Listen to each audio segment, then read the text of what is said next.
into your inner Aborigine. In the summer of 1982, a group of 10 middle-aged, overweight, and diabetic Aborigines living in settlements near the town of Derby, Western Australia, they agreed to participate in an experiment to see if temporarily reversing the process of westernization, that they had undergone, might also reverse their health problems.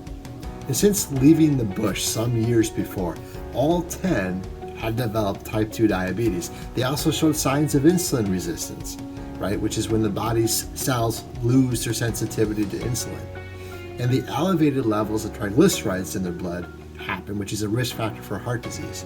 So metabolic syndrome, or Syndrome X, is the medical term for the complex of health problems that these Aborigines had developed.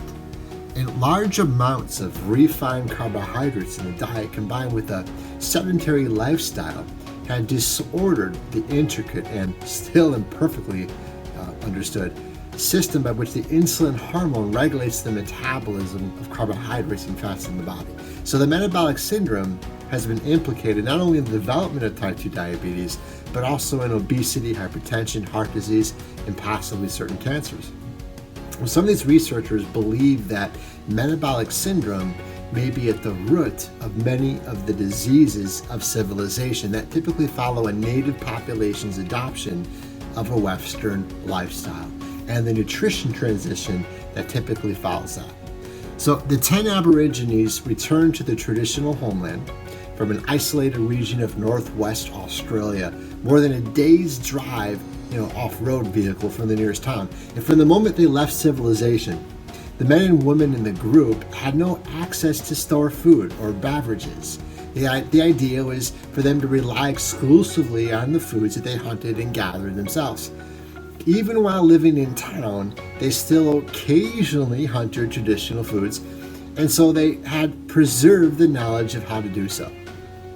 Well, Karen O'Dea, she's the nutrition researcher who designed the experiment, and she accompanied the group to monitor and record its dietary intake and kept tabs on the members' health.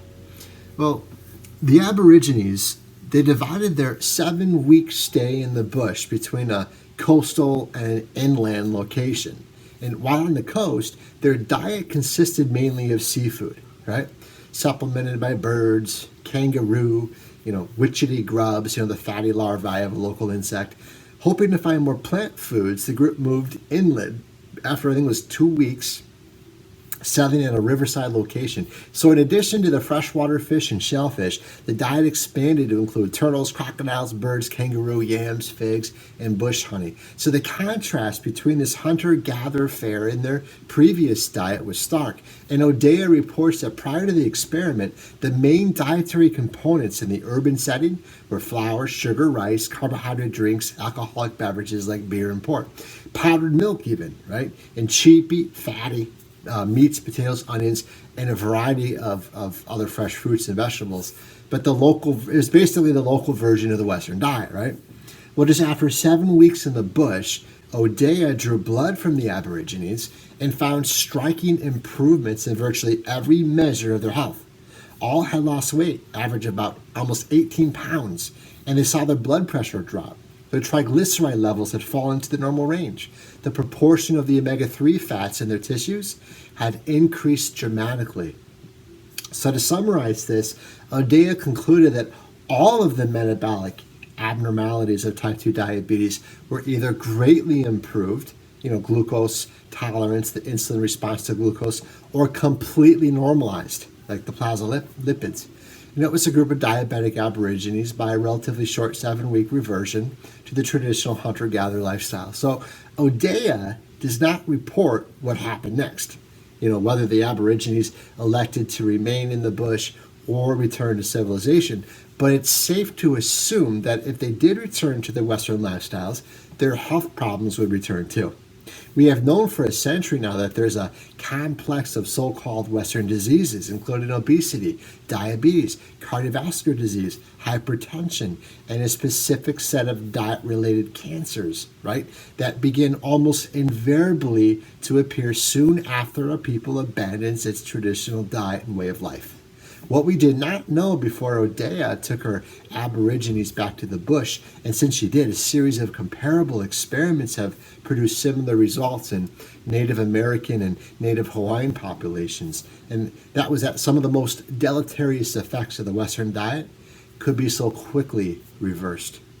So it appears that, at least to an extent, we can rewind the tape of the nutrition transition and undo some of its damage. The implications for our own health are potentially significant.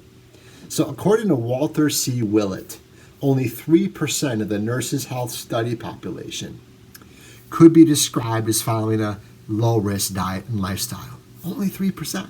He defines it as follows: non-smoker, a body mass index below 25, the threshold for overweight, 30 minutes of exercise a day, and a diet characterized by low intake of trans fats, high ratio of polyunsaturated to saturated fats, high whole grain intake, 2 servings of fish a week, a recommended daily allowance of folic acid, and at least 5 grams of alcohol a day. So based on 14 years of follow-up, Willett and his colleagues calculated that had the entire cohort adopted these behaviors, 80% of coronary heart disease, 90% of type 2 diabetes, and more than 70% of colon cancer cases could have been avoided. So this analysis suggests that the worst effects of the Western diet can be avoided or reversed without leaving civilization, or as Willett writes, the potential for disease prevention by modest dietary and lifestyle changes that are readily compatible with life in the 21st century is enormous. So from Walter Willett, The Pursuit of Optimal Diets is a progress report that he wrote with Jim Caput and Raymond Rodriguez from the Nutritional Genomics Journal, in discovering the path to a personalized nutrition, right? See, the genius of what Karen Odea's experiment was, its simplicity, and her refusal to let herself be drawn into the scientific idealism of nutritionism, right? She didn't attempt to pick out from the complexity of the diet, either before or after the experiment, which one nutrient might explain the results, like we do so many times. Whether it was the low-fat diet or the absence of refined carbohydrates or the reduction in total calories that was responsible for the improvement in the group's health. So her focus instead was on larger dietary patterns. And while this approach has its limitations, we can extract from one study precisely which component of the Western diet we need to adjust in order to blunt its worst effects. So I get that. But it has the great virtue of escaping the welter of conflicting theories about specific nutrients and returning our attention to more fundamental questions about the links between diet and health, right? So, like this one, to what extent are we all Aborigines? And the truth is, we all need to tap into our inner Aborigine. So when you consider that 2/3 of Americans are overweight or obese, that fully 1/4 of us have metabolic syndrome, that 54 million have prediabetes, and that the incidence of type 2 diabetes has risen 5% annually since 1990, going from 4 to 7% of the adult population, that's more than 20 million Americans. The question is not nearly as silly as it sounds, right? And that's the problem with propaganda nutritionism, right? We try to find the one nutrient, the one pill, the one drug, the one blame it, name it, tame it with a drug or even a nutraceutical product. And we miss the one important thing. It isn't the one nutrient that did it, right? It's how you live every day of your life. You get sick for one or two reasons, a deficiency or a toxicity, right? From the environment, from how well you eat, move, think, connect, and cope with stressors. Until next time, I'm Dr. Matt Hammett, reminding you to lighten up, move better, and live fuller.